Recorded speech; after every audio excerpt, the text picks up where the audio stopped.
Hi folks, we're going to take a look at number 28 on page 289. So they want us to solve this equation over the interval negative 2 pi to 2 pi. All right, so here I think the first thing we're going to try to do is simplify this left-hand side. So I'm going to start by bringing everything to one fraction here.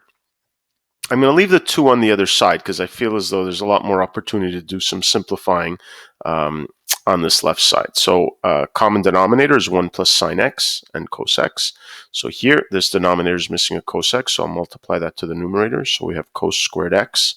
And then here, I need to multiply 1 plus sine x to the numerator on the other fraction. So that's going to be 1 plus sine x squared, and then all over cos x, 1 plus sine x. All right, so let's really the only thing we can do here is expand. So cos squared x, and this is going to be squaring the binomial, so square the first, plus twice the product of first and last, so it's going to be plus 2 sine x, and plus squaring the last, so plus sine squared x. And already I think I see some nice stuff that's going to happen, because I see that this cos squared plus sine squared, of course, is equal to 1, plus the 1 there, so I'm left with 2 plus, oh, don't forget the equals 2, so 2 plus 2 sine x all over cos x plus 1 plus sine x.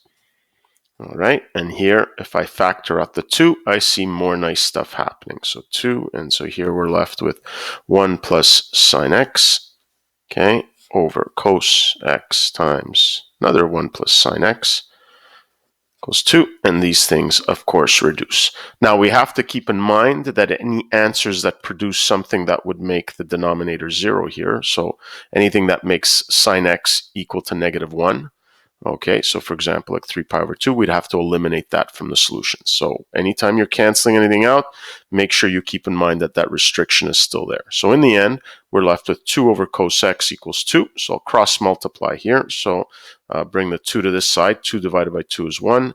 And bring the cos x to the other side. So I'm just left with solving cos x. So it really was worth simplifying this left-hand side using our identity to simplify the expression. So now, when is cos x equal to 1? Well, that happens, of course, since this corresponds to special angles. I'm not even going to bother using my calculator.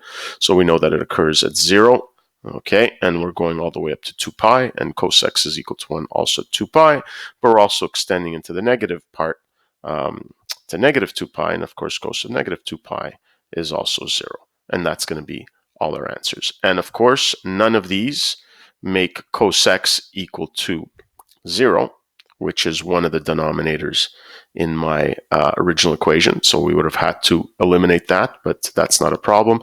And none of these are going to make sine x equal to negative 1, because that would have been another restriction. So there we have it. Here's our 3 answers. Okay, so just to recap here, when you have such a complicated trigonometric expression, it is worth trying to simplify it, and hopefully, in this case here, we're able to use the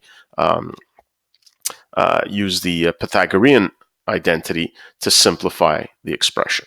All right, that's it for this one.